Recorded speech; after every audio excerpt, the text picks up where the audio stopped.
నువ్వు ఆయన కోసం ఈ పెంటలు ఎత్తలేనా? 5కి స్టార్ట్ చేసాం. నిజంగా మీరు నమ్ముతారో నమ్మరు, ఆ చేత్తో ఈ పెంట్లన్నీ కూడా తీసేసి అంతా తమ్ముడి ఇవంతా కూడా క్లీన్ చేసేసి భయంకరమైన స్మెల్ వచ్చేస్తుంది. మేము ఒక పక్క చేస్తూనే ఉన్నాం, పక్కన టాయిలెట్స్ పోస్తూనే ఉన్నారు. అరే పాపం రాత్రి 9 అయితే ఇక్కడ మేము చేస్తూనే ఉన్నాం, గుంట తవ్వుతూనే ఉన్నాం. ఆ కొంచెం ముందుకు రాగానే అతను ఎవరో వెళ్తుంటే, అన్న కొంచెం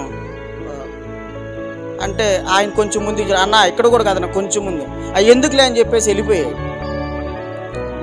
ఎంత కష్టపడి ఇక్కడ ఇదంతా నలగ కొట్టబడి మేము చేసామనంటే దుష్టుడికి ఛాన్స్ ఇవ్వకూడదు. ఇలాగే మన జీవితంలో మురికి పట్టిపోయిన భయంకరమైన జీవితం, ఇష్టానుసారమైన జీవితంలో ఉన్నాం. ఎప్పుడైతే మనం ఆయన అంగీకరిస్తామో మేలు కలగటానికి ప్రత్యేకించబడి జరుగుతూ ఉంటాయి అనేకమైన శ్రమలు. హల్లెలూయా.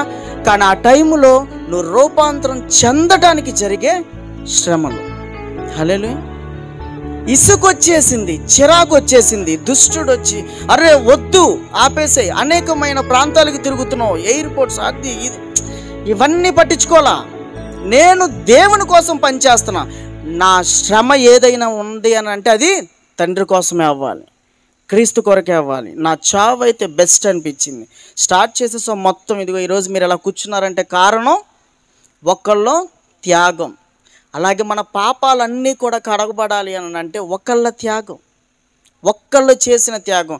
ఈరోజంతా మనమంతా నీతిమంతులుగా తీర్చబడ్డాం. ఆయన అక్కడితో విడిచిపెట్టలేదు మనల్ని. అదిగో 1 పేతురు 5:4 మహిమ కిరీటాన్ని మనకు అనుగ్రహించే. హల్లెలూయా. మహిమ కిరీటం గురించి అయితే నేను ఎక్స్ప్లెయిన్ చేయను, కానీ చాలా పెద్దవారు ఎక్స్పీరియన్స్డ్, చాలా చక్కగా ఆయన వాక్యం చెప్తుంటే నాకైతే అసలు